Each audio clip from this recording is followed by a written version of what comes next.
Dear students, today's class press in 90th century. جیسا کہ آپ جانتے ہیں کہ آج کل ہم press in the modern world پڑھتے ہیں. آج کا ٹاپک جو ہے وہ ہے press in 90th century, children, women's and the workers topic. تو اس پریس سے کتنی بہتری آ گئی تھی پوری ورلڈ میں اور کیسے کمیونیکیشن کو تیز کر دیا گیا تھا پریس سے, تو یہ سب ہم نے پڑھا تھا. A large number of the children, women and the workers start reading.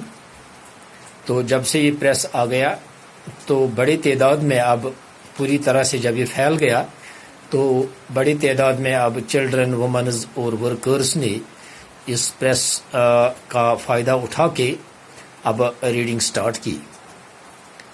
Primary education was made compulsory in late 90th century in Europe.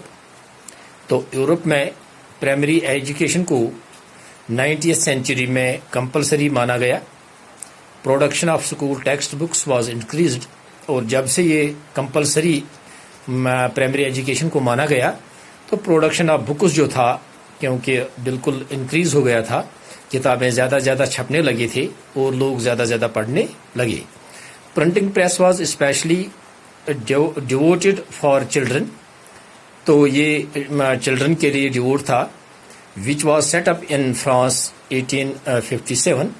تو فرانس میں 1857 میں ایک پرنٹنگ پریس سیٹ اپ کیا گیا تھا. That was specially for the children's, بچوں کے لیے.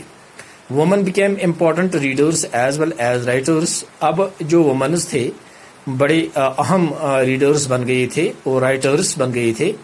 پینی magazine was specially for the women's. اور یہ جو چھوٹا میگزین نکلا تھا جس کو ہم پینی میگزین کہتے تھے وہ بھی بالکل وومنز کے ہی کے لیے نکالا گیا تھا. Women novels begins to be written in 90th century. اب ناولز وومنز کے لیے لکھنے سٹارٹ ہو گئے تھے 90th century میں.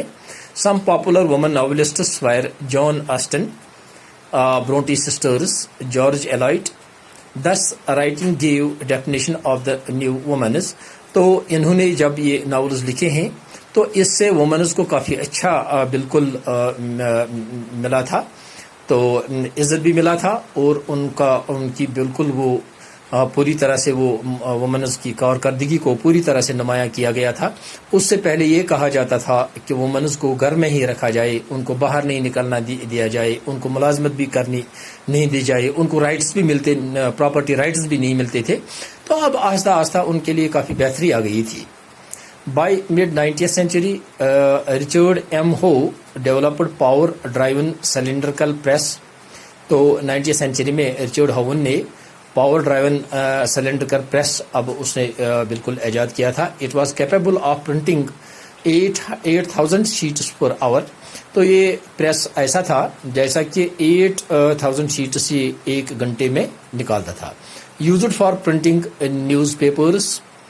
In the late 90th century, press was developed which was capable of printing 6 colors at a time. اب 90th century میں press نے کافی اچھی ترقی کی ہے, تو اب اس نے پرنٹ میں 6 کلرز ایک وقت سے چھاپا جا رہا تھا. In 1930, Great Depression hit Europe. 1930 میں جب گریٹ ڈپریشن آ گیا تھا تو اس نے ہندوستان کو بھی ہٹ کیا تھا. Publishers got scared about the sale. اور جو پبلشرز تھے جو یہ پریس پبلش کر رہے تھے, بکس پبلش کر رہے تھے, تو یہ بیچارے بالکل پریشان ہو گئے تھے. اب کیا بنے گا جب گریٹ ڈپریشن آ گئی تھی. So to sustain in business they brought cheap paperback edition. یہ تھا آج کا ٹاپک, اتنا ہی. تھینکس.